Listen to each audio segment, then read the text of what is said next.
Hello everyone and welcome back to the channel. For today's video, I am going to teach you on how you can record a sale on Google Finance. So without further ado, let's begin.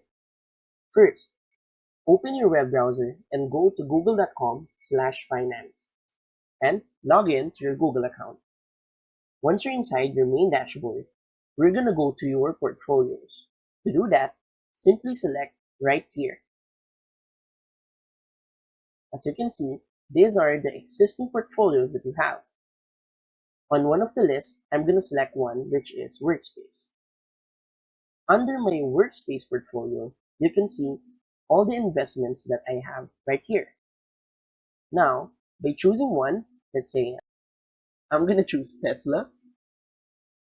Simply select here, and this is my existing purchase. So, by simply clicking here, you've successfully recorded a sale on Google Finance.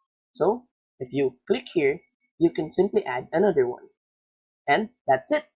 So, if you find this video helpful, please don't forget to click like, share, and subscribe to the channel for more helpful video tutorials. See you in the next video!